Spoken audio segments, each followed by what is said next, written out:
Hello viewers, আজকের ভিডিওতে আমি ইন্ডাকশন মোটরের আরো একটি ইম্পর্টেন্ট প্রবলেম সলভ করব। বেসিক্যালি এটি থেরেজার বইয়ের 34.4 নাম্বার এক্সাম্পল। এবং ভিডিওটি শুরু করার আগে আমি অবশ্যই বলবো, যারা আমার চ্যানেলে একদম নতুন তারা আমার প্লেলিস্ট থেকে ইন্ডাকশন মোটরের উপর আগের বেসিক ভিডিওগুলো একটু দেখে আসুন। বিশেষ করে ইন্ডাকশন মোটরের পাওয়ার ফ্লো রিলেটেড আমার যে বেসিক ক্লাসটি আছে, আপনারা আমার প্লেলিস্টের এই প্লেলিস্টটার ইন্ডাকশন মোটর প্লেলিস্টটার প্রথম দিকে আপনারা পাবেন। সেই ভিডিওটা কিন্তু অবশ্যই লাগবে এই ধরনের প্রবলেম অ্যানালাইসিস করতে। তো দেখুন, আমি কোশ্চেনটা সমাধানে চলে যাচ্ছি। আমাদের একটা 6 pole 50 hertz 3 phase induction motor বলছে, running on full load with 4% slip, develops a torque of 149.3 newton metre at its pulley rim. এই কিওয়ার্ডটা আমি মার্ক করলাম, এটা একটা important keyword. The friction and windage losses আর 200 watt and the stator copper and iron losses equal এত watt. Calculate এরপরে বাদ বাকি জিনিসগুলো অ্যাজ ইউজুয়াল।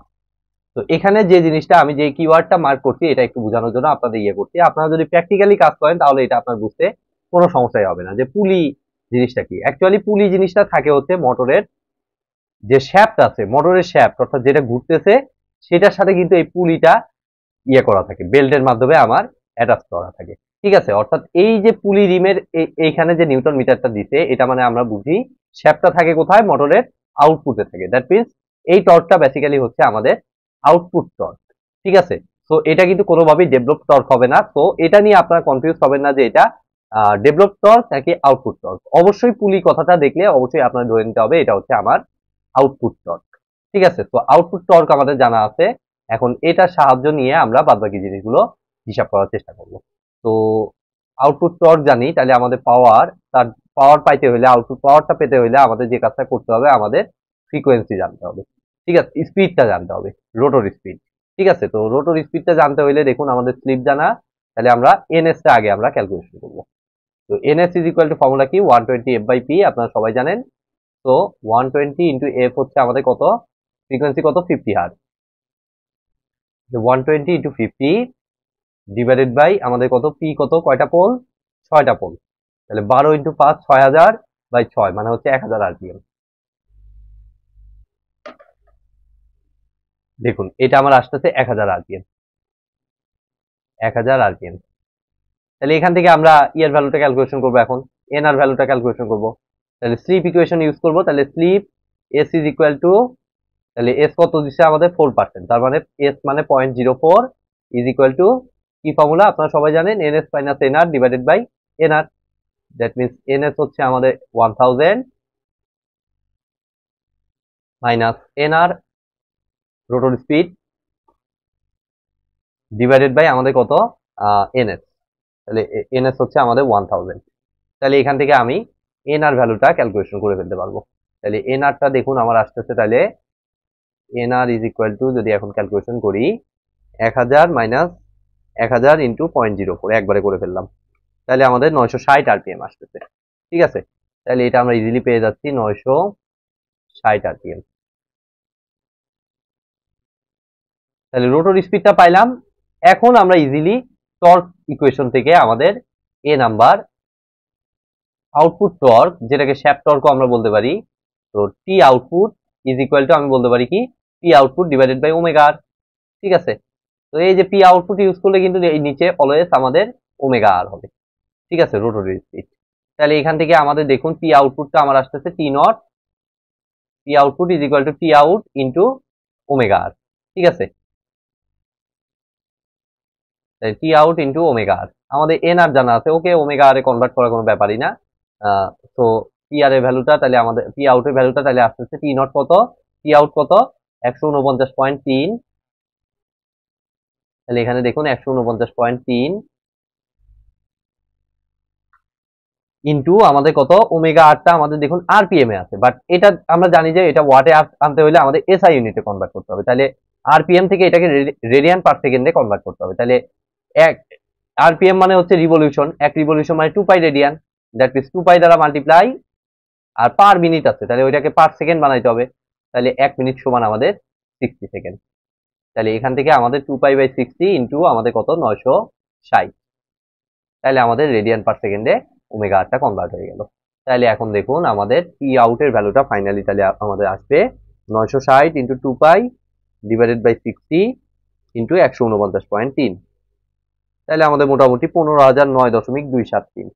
ওকে, আমি বইটা আমার, আচ্ছা বইয়ের সাথে আমি একটু ম্যাচ করবো, দেখুন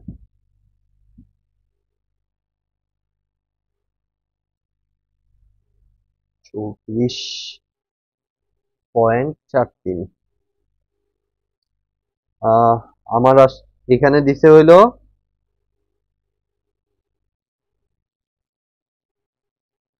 আউটপুট দিছে 15,000, আমাদের 15,000 নয় আসছে। ঠিক আছে, এটা দশমিকের ভেরিয়েশনের কারণে সমস্যা নাই। তো 15,000 আমি অ্যাবসলিউটটাই নিব, কারণ আমি সবসময় অ্যাবসলিউট ভ্যালুটাই পছন্দ করি। ঠিক আছে, আমি না, এটা আসলে স্ট্যান্ডার্ড হচ্ছে এই অ্যাবসলিউটটাই নেওয়া। ঠিক আছে, আমার পছন্দ না এটা। তাহলে 273 এত ওয়াট, তাহলে পি আউটপুট পেয়ে গেলাম। দেন আমাদের দেখুন রোটর কপার লস লাগবে। ওকে, সমস্যা নাই, তার জন্য সকল ক্লুই আমাদের জানা আছে। দেখুন তাহলে রোটর কপার লস সেটা পেতে হইলে আমাদের আগে পি আউটপুট থেকে আগে আমরা পিএমটা বের করব। ঠিক আছে, তাহলে পিএমটা আমরা কিভাবে পাবো? সিম্পলি এই যে এই পাওয়ারের সাথে আমরা ফ্রিকশন অ্যান্ড উইন্ডেজ লস যোগ করে নিলেই আমাদের পিএমটা পেয়ে যাব। তাহলে 15,009.273 যোগ হবে হচ্ছে আমাদের কত? ফ্রিকশন অ্যান্ড উইন্ডেজ লস কি দিছে আমাদের, বা মেকানিক্যাল লস যেটাই আপনার বলুন, এই যে friction and windage loss 200 watt, তাহলে এর সাথে 200 যোগ করলে আমরা পিএমটা পেয়ে যাব। তাহলে এটা অ্যাকচুয়ালি আসতেছে, যে ভ্যালু পাইছি তার সাথে 200 যোগ করে দিব, তাহলে 15,209 এত ওয়াট।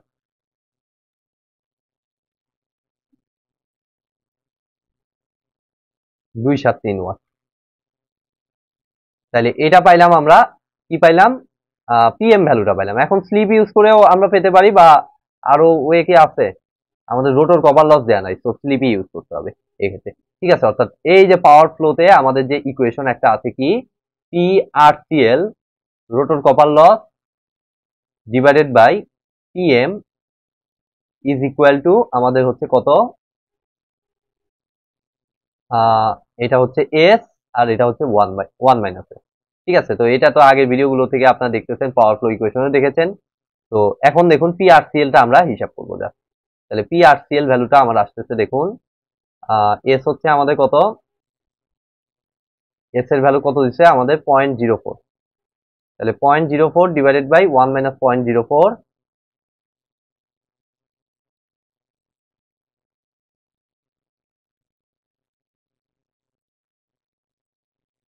ইন্টু হচ্ছে আমাদের পিএম।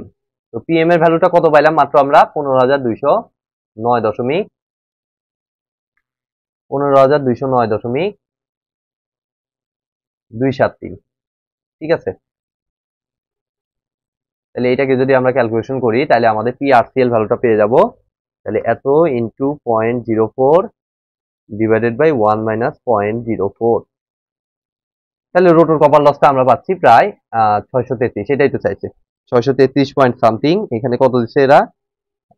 633 দিচ্ছে। ঠিক আছে, আর দশমিকের ভেরিয়েশনটা হবেই, কারণ পুরা পূর্ণ সংখ্যা ধরে ফেলছে এখানে 15,200। তো আমি অ্যাবসলিউটটাই নিব। 633 পয়েন্ট আমার আসতেছে 7197, 719 মনে করলাম এত ওয়াট। ঠিক আছে, এরপরে দেখুন আমাদের ফাইনালি আমার চাইছে the efficiency at full load. তাহলে এটার জন্য আমাদের আগে ইনপুট লাগবে, কারণ আমাদের আউটপুট জানা।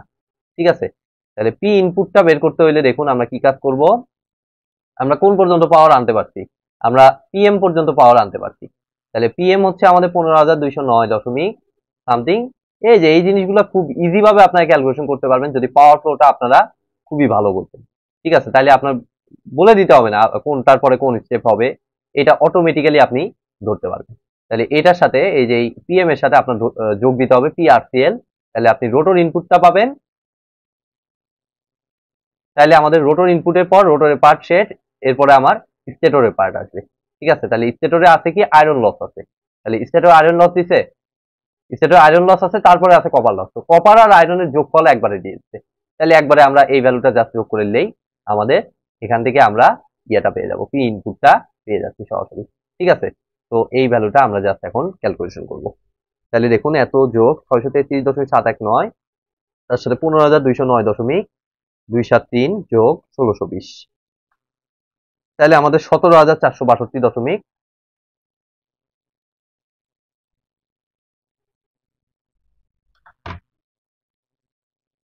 17,462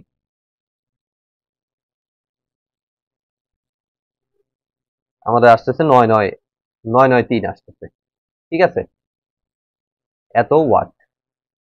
তাহলে ইটা ইজ ইকুয়াল টু, মানে ইফিসিয়েন্সিটা আমাদের দাঁড়াবে, ইফিসিয়েন্সি তো চাইছে, ইফিসিয়েন্সি হচ্ছে আউটপুট বাই ইনপুট। তাহলে আউটপুট দেখুন জানা 15,009 ওইটা,